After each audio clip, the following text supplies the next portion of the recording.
Does it ever feel like you're a marketing professional just speaking into the void?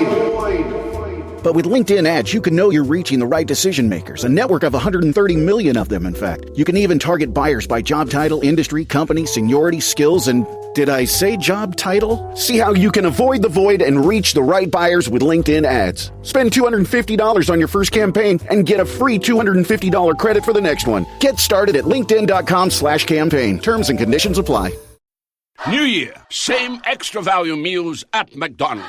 So now get 2 snack wraps, plus fries, and a medium soft drink for just $8. For limited time only. Prices and participation may vary. Prices may be higher in Hawaii, Alaska, and California, and for delivery.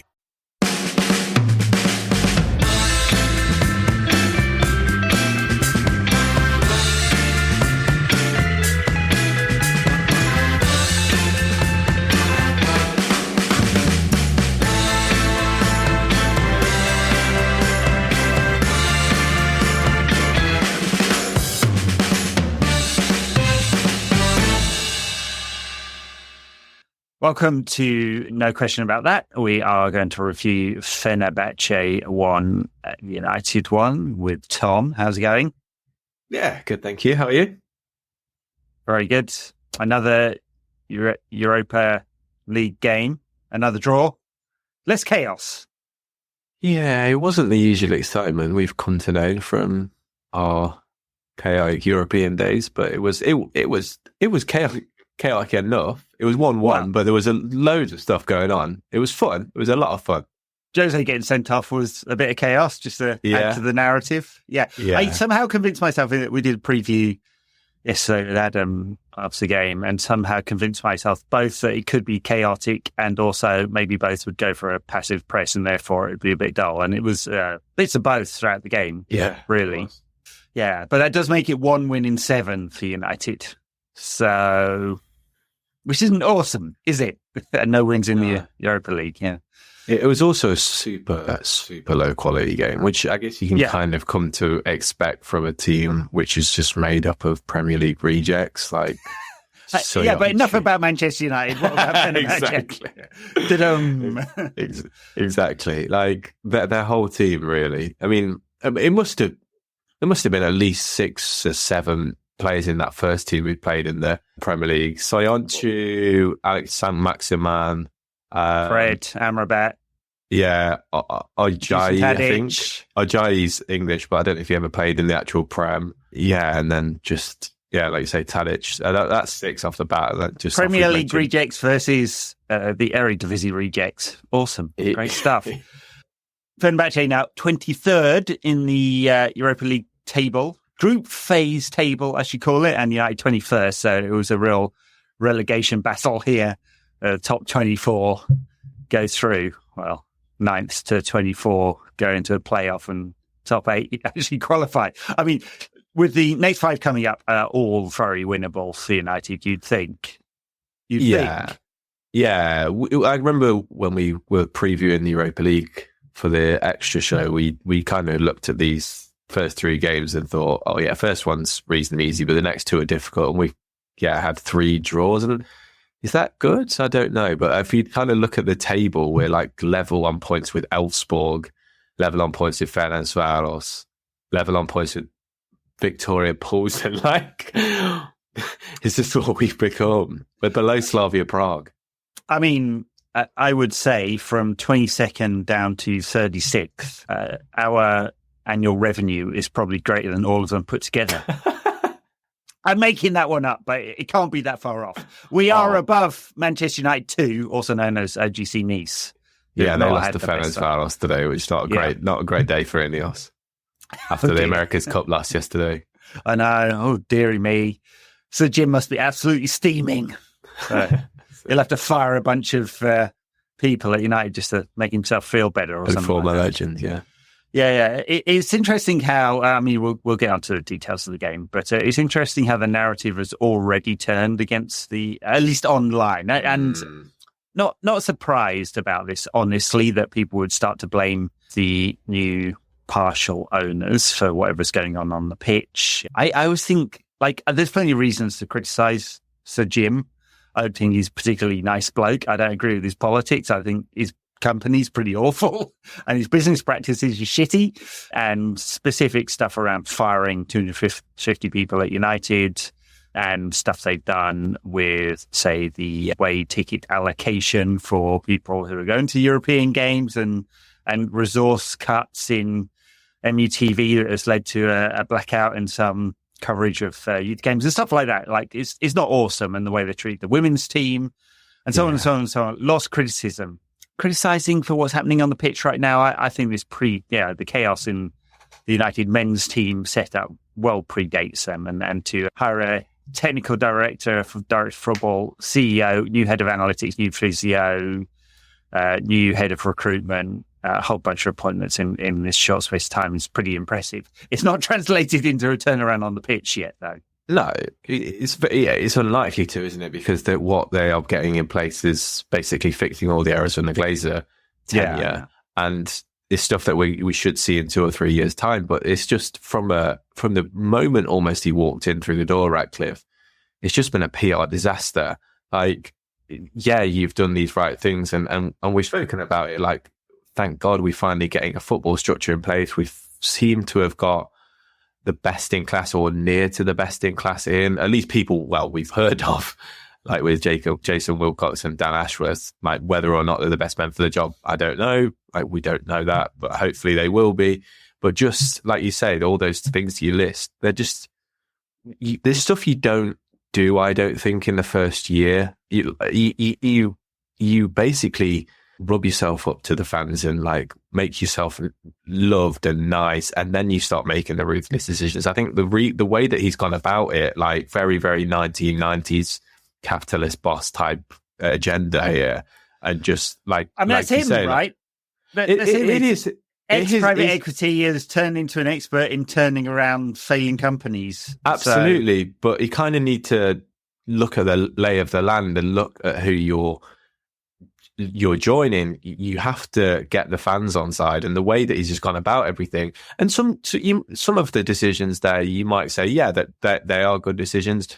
Maybe we do need to reduce the bit. I wouldn't say that many of these decisions have been good, especially the way he talked about the women's team. It's been so dismissive of that. The way he's kind of dealt with the average employee, just dickhead behaviour type of thing. But some people might argue that he's done that well. And then even the Ferguson thing, like, this split opinion in the fan base. I mean, £2 million off the wage budget for someone who isn't doing a lot. Yeah, you can see why, but it's just a PR disaster to when you've been doing so many like things that have basically rubbed people up the wrong way, and then you go and get rid of Ferguson. Like, it's the timing of everything. It's just stupid. I know. And I think the presentation of it could have been so much better with all of this. I mean, if you took all the composite parts and like they all make rational.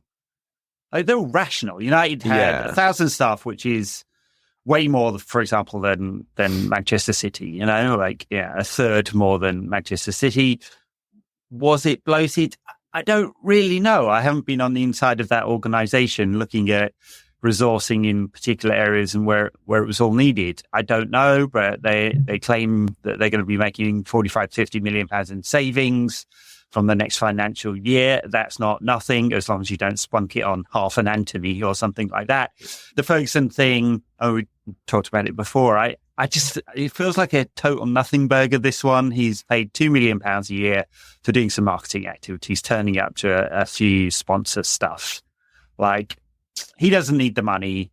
I mean, it's nothing in the grand order. United will do £700 million worth of turnover this year. £2 million, does it mean anything? They're just trying to make tiny financial or marginal gains there. Like, they could have got, like, if Fergie had put out a statement, unless he really is pissed off, but I doubt it, honestly. It didn't seem like it. His people were talking to the press. And if he'd put out a statement saying, hey, I'm stepping down from duties, I'm 82. I mean, like, even with the layoffs, like putting out a statement saying, and this costs nothing. The cost of doing all the layoffs is about £10 million, right? So they are paying people redundancy. It sucks, really. I mean, anyone who's been through that, I have, right? Anyone who's been through that process, it really sucks. But even there, like, hey, we're helping them get jobs in football. These are the things we're doing. Like, there's so many easy PR wins they could have made. And the ticketing thing, of course, in terms of its global fan base, this impacts a small, tiny number of people who regularly go to away games, and people are already talking about how you can game this system now, but it's a small cost of sending one person or a couple of people to a Euro away game to make sure people securely get their tickets and have a good experience, right? All of this stuff kind of seems kind of petty, and you can see why it might rub some people up the wrong way. Of course, online, you had thousands, and in some cases, paid thousands of people and prominent people who are pushing for the Qataris to take over, and there's some lasting impact of that, I think, as well. Like you say, is presentation, is optics, and like going in expecting the same results from a business in inverted commas like Man United. Man United isn't a business like you would have ever experienced in any before. kind of normal way. No, it's more like it's more like akin to politics in a way. Like, you have to play the game, you have to play a political game because of you're basically whenever you speak, you're speaking to the populace. Like, instead of a nation state, you're speaking to the United fan base, which could be about the size of China if what they say is true, 1 billion people. So therefore, you have to speak directly to them, and every action you speaks directly to them as well. And you say, like, these decisions might seem rational, but in the same way as politics, like, you make, I don't know, like you to make the economy a percent better, you have to sell that message, and you have to make it emotional. And every decision that's kind of been so far has been an emotional decision, but in the wrong sense. And the Ferguson thing is exactly the same.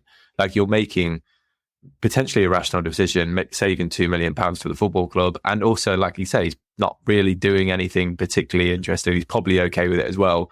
But people are going to be pissed off about that. And you have to, like you say, you have to sell that message better. Yeah. In the same way as you would if you were ahead of a political party. And therefore, I hope Jim Ratcliffe never goes into politics, because politics are bad enough anyway. Well, we know what his politics are. He's a Tory Brexiter. Maybe just run for the Conservative Party leadership, given that there's a couple of wrong uns doing it. All right, before I get a bunch of... Actually, to be honest, I don't think I've ever got a message off someone claiming to be a Tory. We've regularly bashed Tories on this show, and no one's ever complained about it.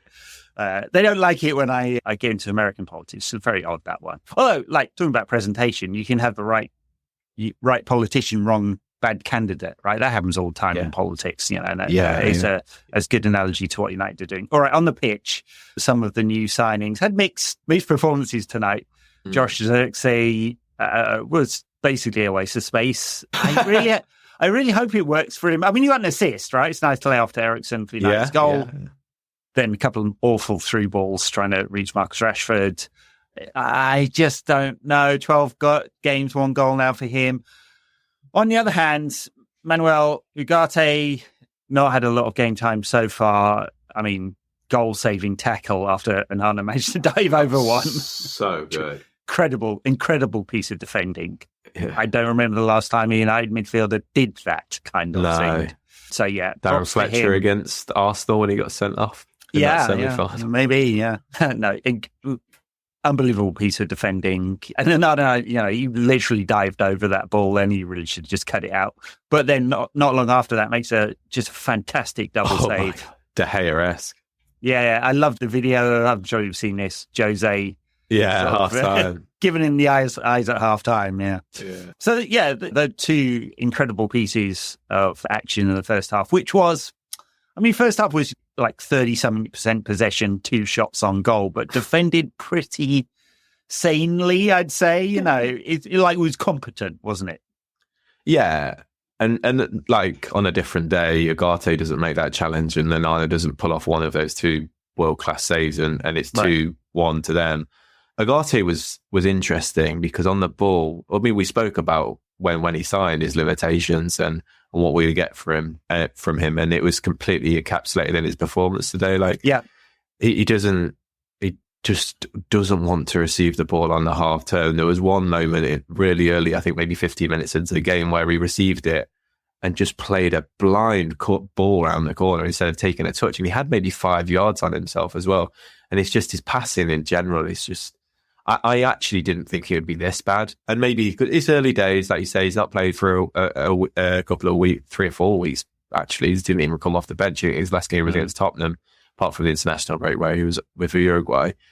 And yeah, maybe bedding into the team a little bit. But that passing, when it's been so bad, that is basic stuff. And that's kind of like, that's very much alarm bells ringing.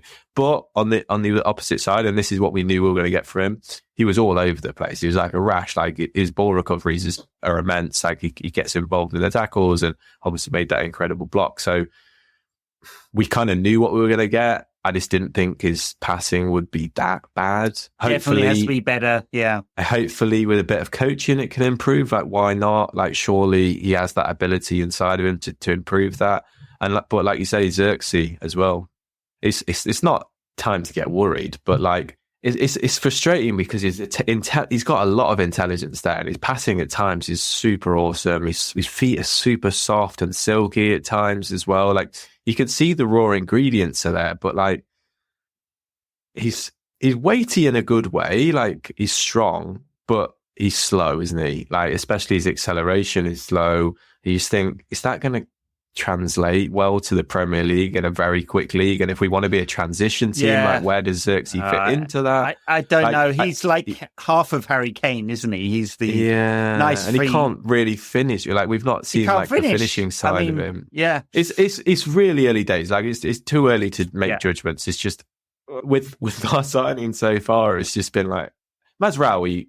Obviously, will surely get to maybe that. Not number 10 most the weeks. whole position. Yeah. Mazraoui's been good, and I thought De Ligt was immense at times today as well. Like, I think De Ligt will be a great signing. I said this when we signed him. I think Mazraoui will be a good sign as well. Not playing the number 10. The Mazraoui thing was so weird. We've got 2 fit senior fullbacks at the moment, and you're playing him number 10.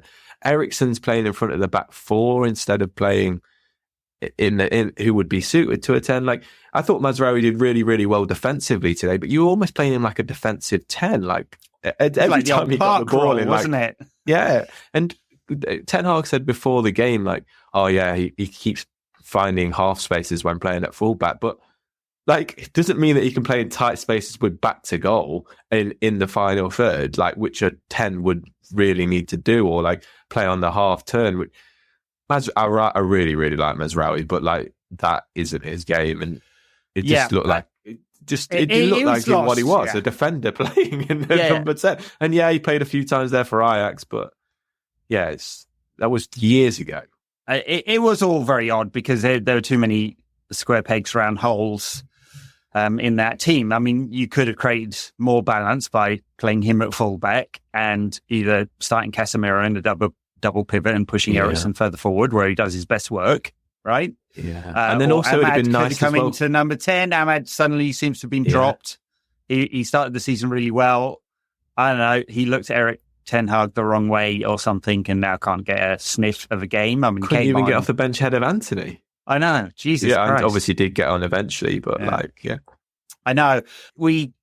Ugarte was mentioned by Sofian Amrabat in the build-up to this game because he was asked about why he didn't sign for United, and Amrabat said, you need to ask Jason Wilcox, the manager wanted to keep me. Also, I'm paraphrasing, I may not got the quote quite right, but it was basically that. I was like, ooh, okay, well, a bit of insight.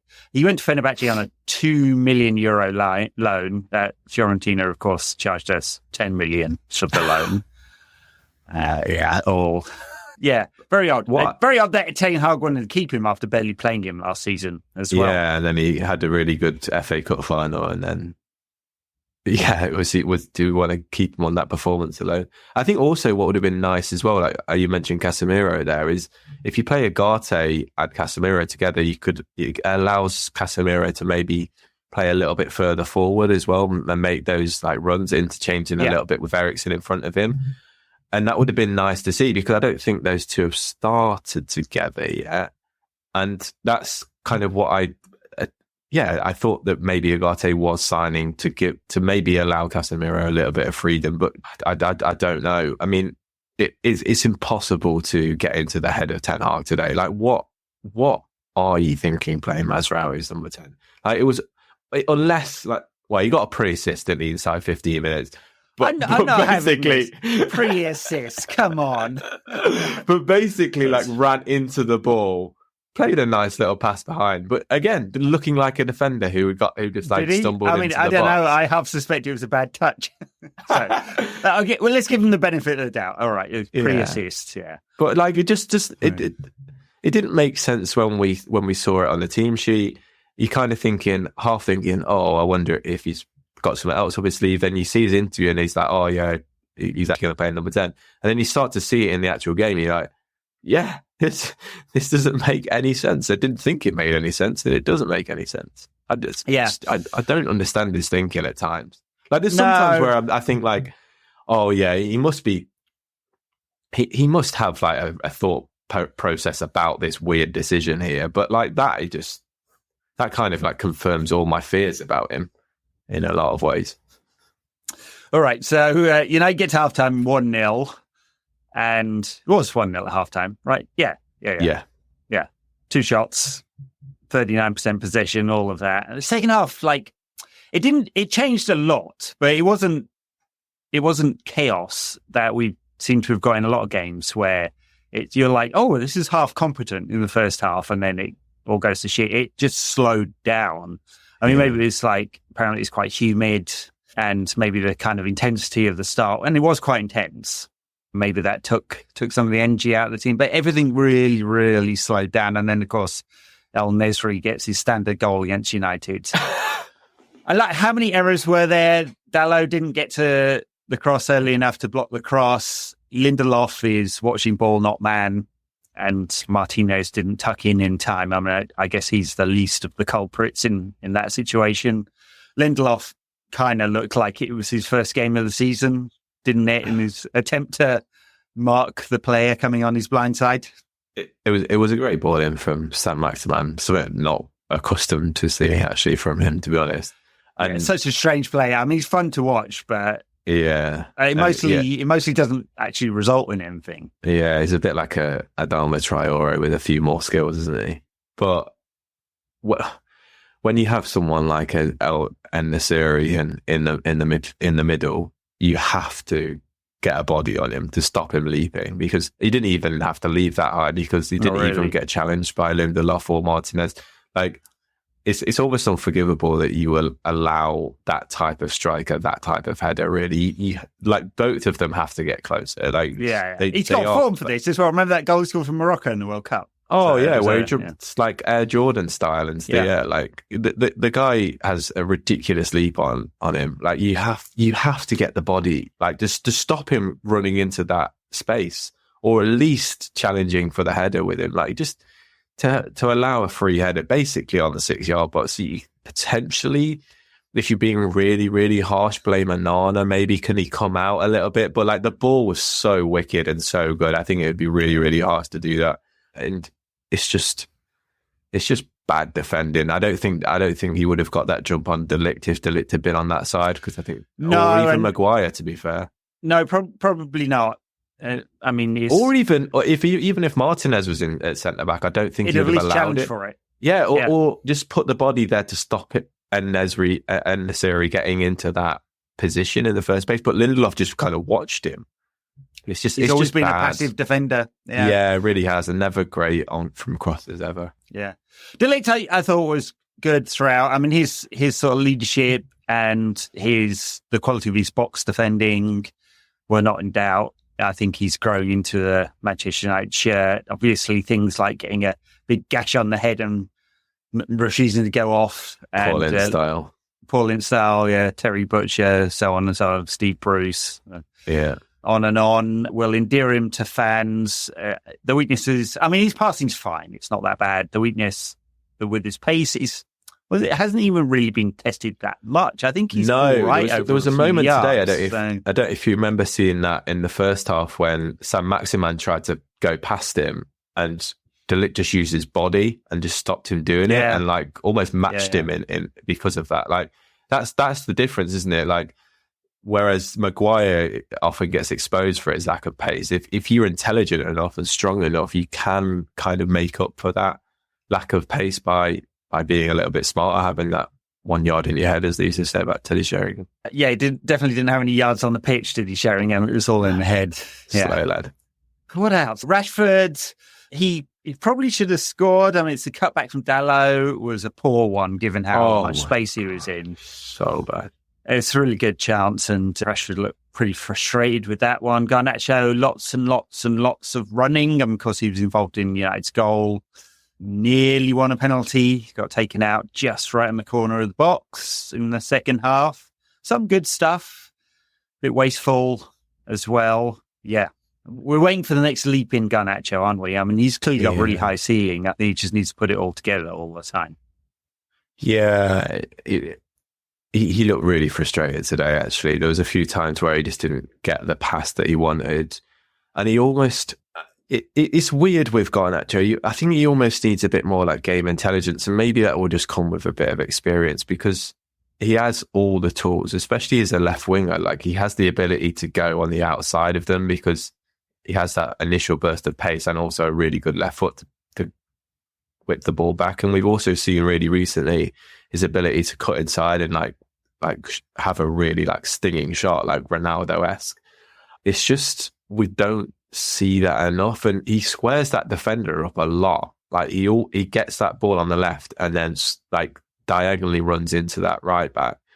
And I feel like for him to be elite, to get to that next level, he has to kind of make that a danger every single time. And it feels like right now, it almost like if you were a fan in the stadium, you wouldn't do that thing where when Ronaldo had the ball in that position, then you'd immediately get off your seat, because it's almost like times where he just doesn't always run at that man. And it's like when Rashford was at his best, he always picked the ball up and just sprinted at that defender and went either side. And Garnacho sometimes just, instead of doing that, making that decision every time, having the confidence to go at that defender, sometimes he just plays a simple pass into midfield. Yeah, and he's a ball carrier, not a ball. He doesn't complete a lot of take-ons. Garnacho, and I think he has the ability to do it though. It's almost like, I don't know if that's fear, because it's not like he definitely has the ability to do that. I don't know if it's a fear or wanting to, or a kind of instruction to keep the ball. But like, he has that ability to, like I say, to go both sides and become more of a threat. And sometimes he's just a bit, almost a bit safe, I think, sometimes. Yeah. On the other side, Rashford obviously put that ball in very early in the game, didn't come to much. And then he had that sort of run from right to left inside the fullback and the central defender and shot just wide with his left foot. And then a long dribbly, mazy run in the second half.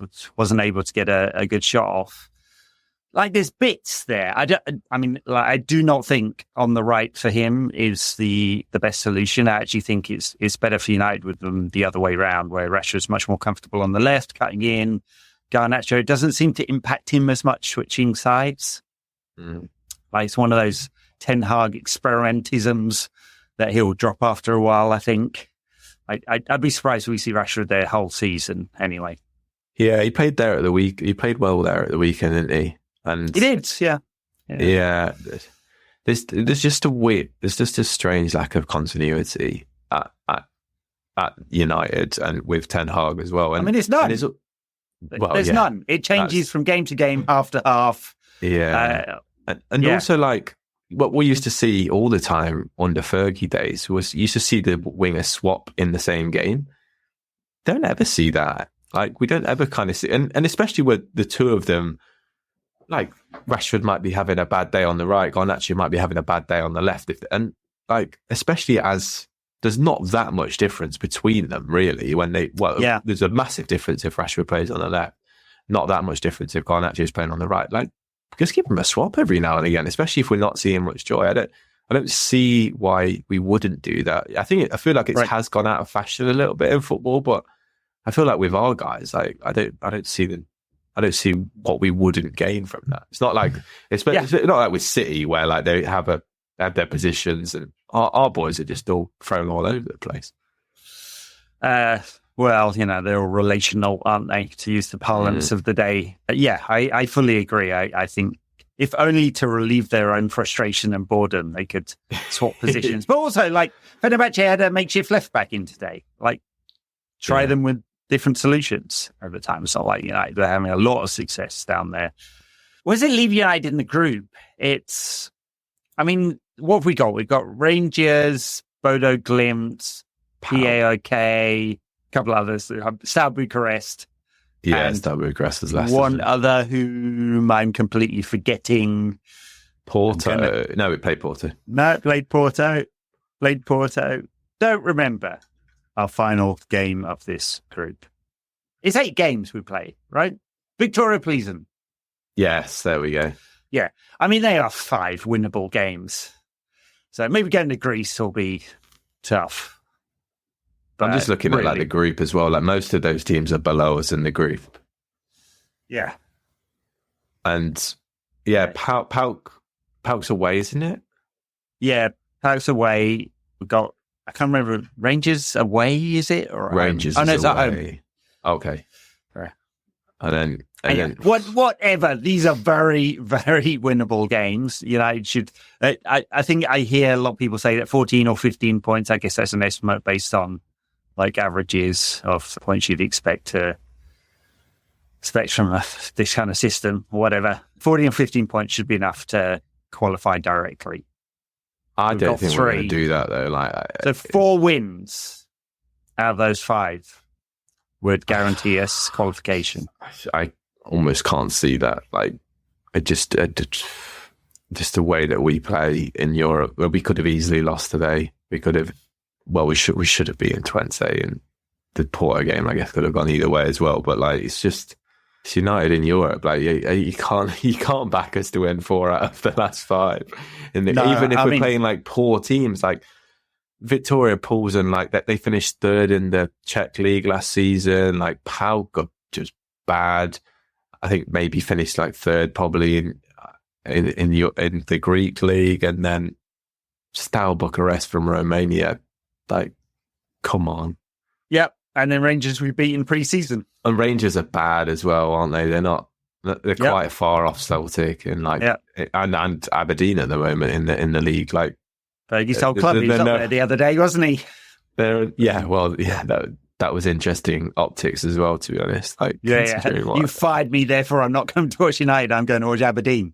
That definitely got people talking. That one did. Yeah, look, United should qualify, but when's the last time we actually won away in Europe? I'm trying to remember it. We lost at Munich, we lost at Copenhagen, drew in Porto, drew this one. Who else did we have last season? So it's been a while. Yeah. Well, probably before I was doing the podcast, to be fair. Last time we had some coherence to our play as well. Deary me. Yeah. So, I can't feel too negative about this because, if you just take it as a one-off and go, hey, we're going away to Turkey, Fenerbahce, 99 points last season, Jose is manager, a load of familiar names and great atmosphere and all of that kind of stuff. A draw's not horrendous. It's just in the sequence of things, as I said, 1 win in 7. I think I'm right in saying it's 1 win in 7. Particularly poor away record in Europe under to Ten Hag. That's not a good look, is it? No, and Fenerbahce aren't also the team they were last season. Obviously, got a different manager and 8 points behind Galatasaray. Mourinho's coming under pressure. There's been problems with their temperament, obviously with Mourinho's temperament as well, and also their tactical game, which isn't surprising because Mourinho has fallen behind in that regard. And I think, not that I watched the Turkish league last season, but I think when you see them get 99 points and then hire Mourinho, you're thinking, you're going to go backwards, guys. You're not going to be able to get that from Mourinho anymore. Poor old Jose. He really should have taken an international job. It feels perfect. I know, look, honestly, no disrespect to Turkish football, which is, there's more money in it now, and you cannot say there are any more passionate supporters anywhere in world football than Turkish fans, right? Great football culture, but it's not the highest standard. And you like, what does Mourinho hope to achieve? He doesn't need the money. And so he's just going to like a slow regression into irrelevance. It was probably time for an international job, wasn't it? Yeah. And he's going to, like you say, he's moved to Turkey where it's of a lesser standard, and he's also going to get found out there.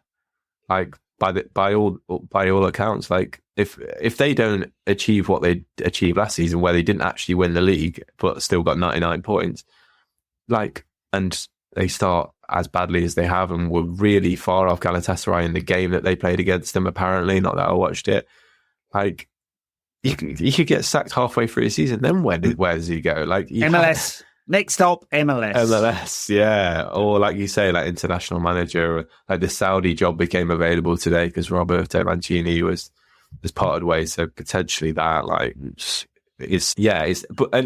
but like he's been great entertainment over the last few days, as always. Like his interviews, his press conferences have been good fun, and then like his reaction to when Onana made those 2 saves was hilarious. And then you see him like patting him on the back. Like he's great content. Like in 2024, he's great content, but like as a football manager, like he's just not the same as he was.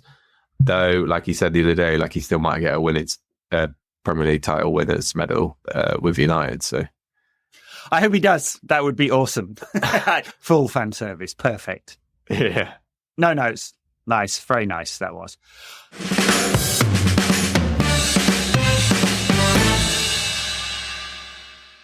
All right, shall we move on from this nonsense and talk about some more nonsense games, thick and fast, as always. I mean, there aren't any breaks, are there, until, international break in November, but right through till sort of the end of January when the European series finishes. So we've got West Ham on Sunday at London Stadium.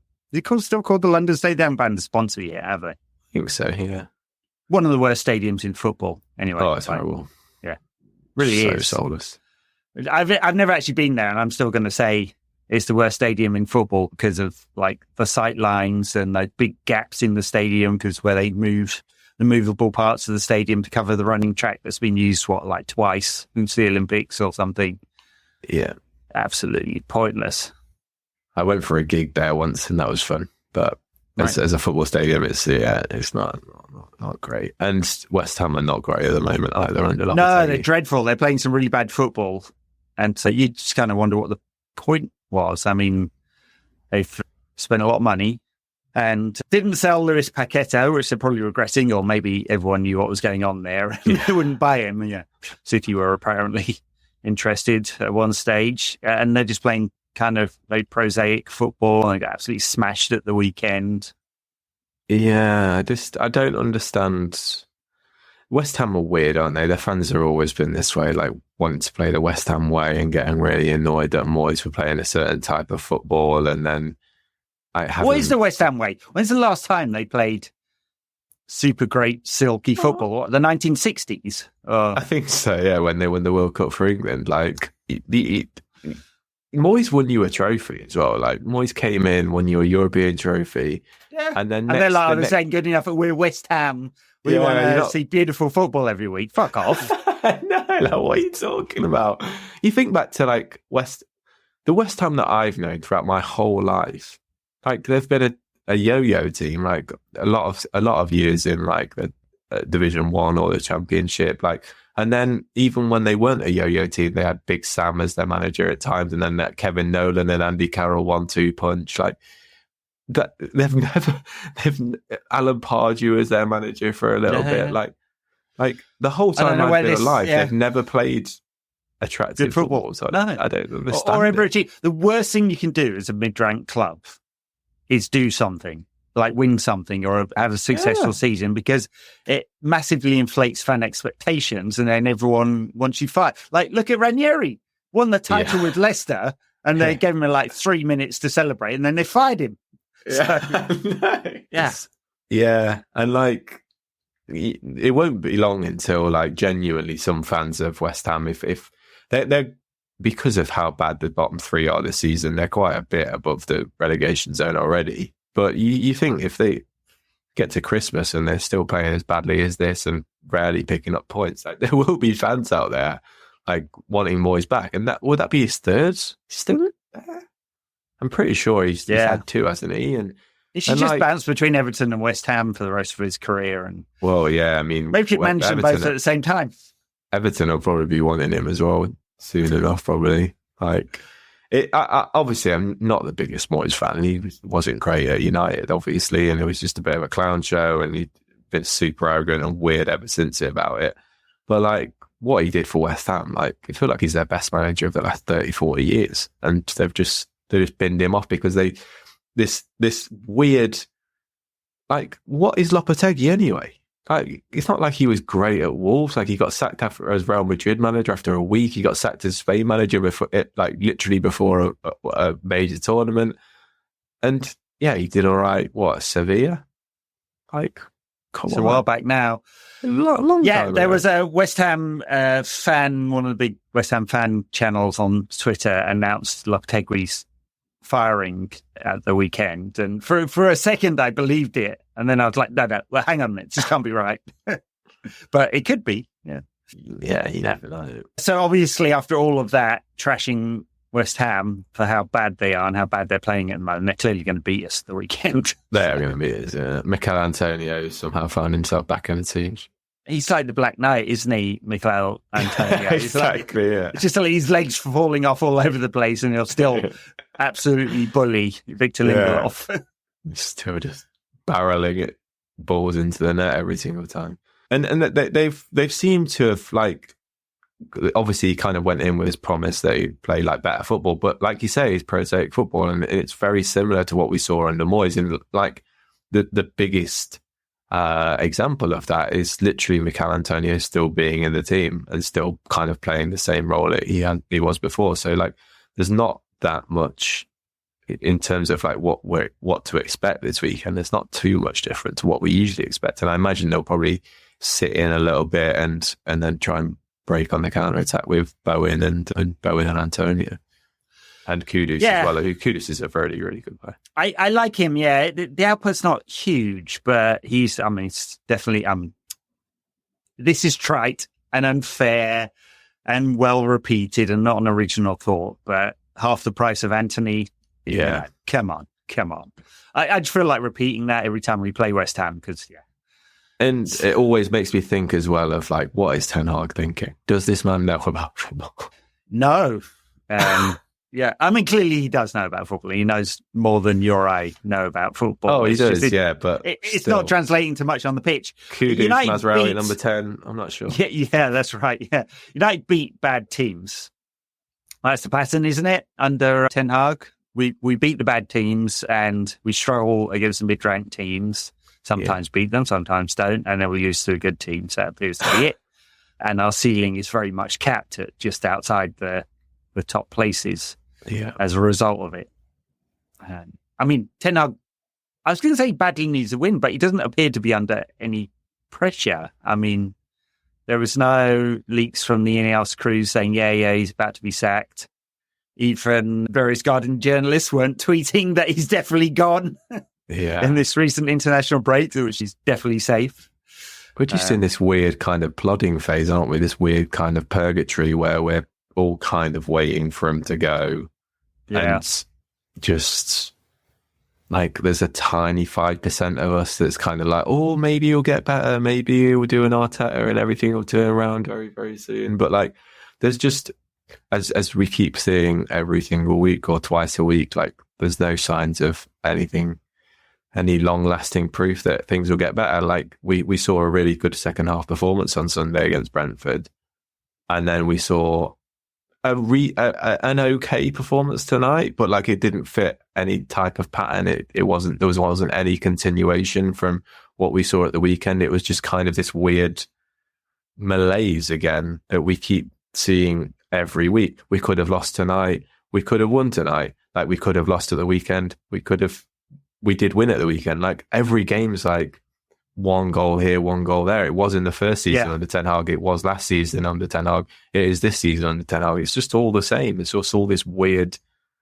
chaotic or malaise. And it's just, like I say, we feel like we're just in purgatory waiting for the inevitable to happen. Yeah, reports during the week that United met with Xavi's representatives to talk to him. I mean, I would be shocked if United aren't talking to every possible manager, whether it's through representatives or directly. I mean, it did in the summer and they didn't seem to want to keep it secret until obviously some of those options have now gone off to other jobs. Xavi is out of a job. I don't know if he's a good coach or not, really. I mean, Barcelona weren't very good under him, but then again, the chaos at the club was at its extreme. But yeah, you dump Hansi Flick into a still chaotic club and they look pretty bloody good, don't they? They look really good, yeah. He did win a league title there in this first year. True, yes. Yeah. Yeah, no, I guess my judgment of him was clouded by how it ended, but Yeah, so I mean, I'm sure they're keeping tabs on every possible manager and trying to convince, whether it's Hermes or Xabi Alonso or maybe Xavi. Seems unlikely, that one. But whoever they think has the right kind of game model for them, and they'll be thinking about that come the summer. This is the thing, there, isn't it? Like, most of the Ten Hagianers will hit you with this accusation. Well, who do you get in then? And it's a really, really fair question because, like you say, like Xavi has his many cons. Everyone has many cons that we think of. Even like, oh, we missed out on Thomas Tuchel. Some might say, nah, he had too many issues for us to get him. Like, you looked at every candidate really, and there's big gaps in the CV. So it's like it's a really difficult position that Ineos are in, I think. It is, or you start to think about it the other way around. Would it be worse? Yeah, that's true. Really, I mean, we are, let's just remind ourselves, 21st in the Europa League group phase standings. Level on points with Poulsen, Elfsborg and Ferencváros. Yeah, we did, to be fair to Erik, and I don't want to shit on him too much, we did briefly make it into the top half of the table at the weekend for about an hour or so. It was good while it lasted, but yeah, now back to 11th. So yeah, I mean, seriously, could it be worse? No. It'd just be nice to see a little bit of progress. It'd be nice to see a little bit of pattern. I don't think we ever will. We're never going to see a pattern because there is no one game model that he's attached to. He changes it from week to week, and especially when he's under pressure, he'll come out with some specific thing to try and get a result in a game. But you never feel, even if United won tonight, it'd just be details, right? It wouldn't. It was not a pattern or a strategy that he's trying to create. There's no light at the end of the tunnel because there is no one tunnel. We just go from one tunnel to the next one. I'm stretching this analogy here, but there's no thing we're aiming for. There's no North Star. There's no end point. It's just game to game to game. And fine, like if you're going to do that, results matter. They always matter, but they absolutely matter if you're like playing the real politique of football, which Erik is, and his results are just not very good. Yeah. Joy. All right. I think that's it for the midweek pod. I'm going to out save. You got any missed out anything? No. I think that's all right. Oh, good. West Ham at the weekend. Best of luck, Reds. There will be many United fans there, enjoying the view of the pitch, a good 50 yards away to the nearest goal. Fucking awful stadium. Tottenham have got to, I know it cost them £1 billion, but they've got to be delighted they didn't win that process to get that stadium. I mean, they'd have been away from their fan base. It's not like North East London to East London is actually that easy to get around in a shit stadium. So, and now the club is, even with that debt, much more valuable. So, yeah, there you go. Good luck, Reds. Thank you, everybody, for listening. You can check us out on YouTube if you're not already watching it there. Patreon.com/NQATpod if you want to get our Backers show. You can also find the Backers show on Apple Podcasts and the Apple Podcast feed. And I think it's now on Spotify as well. We'll see. Thanks, everyone. Bye now.